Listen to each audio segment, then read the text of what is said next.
Kisah Nabi Musa, sang pemecah lautan. Dalam sejarah para nabi, tidak ada kisah yang seheroik kisah Nabi Musa alaihi salam. Seorang bayi yang dihanyutkan di sungai, menjadi pangeran di istana Fir'aun, kemudian menjadi nabi yang menantang penguasa zolim paling kejam dalam sejarah. Fir'aun memerintahkan pembunuhan setiap bayi laki-laki Bani Israel. Di tengah ketakutan itu, ibu Musa mendapat wahyu untuk menghanyutkan bayi Musa ke sungai Nil dalam sebuah peti kecil. Dengan izin Allah, peti itu tepat mendarat di istana Fir'aun dan bayi Musa justru dibesarkan oleh musuhnya sendiri. Ketika dewasa, Musa secara tidak sengaja membunuh seorang lelaki yang sedang berkelahi dengan seorang Bani Israel. Takut dibunuh oleh Fir'aun, Musa pun kabur ke negeri Madian, bekerja sebagai pengembala selama bertahun-tahun hingga akhirnya menikah dan hidup tenang.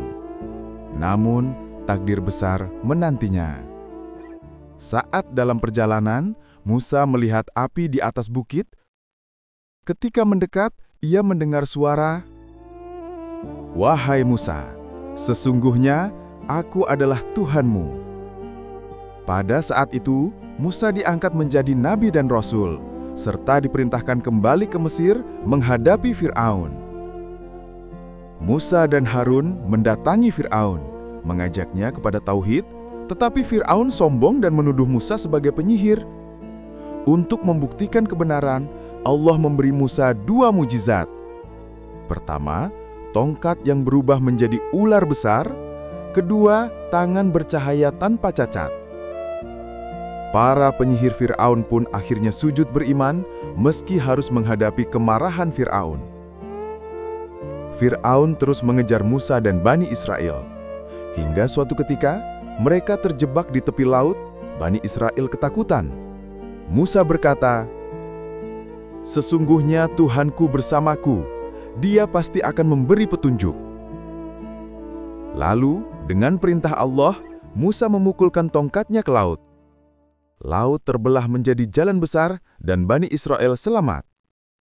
Saat Fir'aun mengejar, laut kembali menutup dan menenggelamkannya. Di Gunung Sinai, Allah menurunkan Taurat kepada Musa. Namun, ketika ia kembali, kaumnya justru menyembah patung anak sapi buatan Samiri. Musa marah besar, tetapi tetap membimbing mereka kembali ke jalan benar. Dari kisah Nabi Musa mengajarkan, pertama, keyakinan kepada Allah mampu menembus hal mustahil. Kedua, keberanian melawan kezaliman. Dan ketiga, kesabaran menghadapi ujian hidup.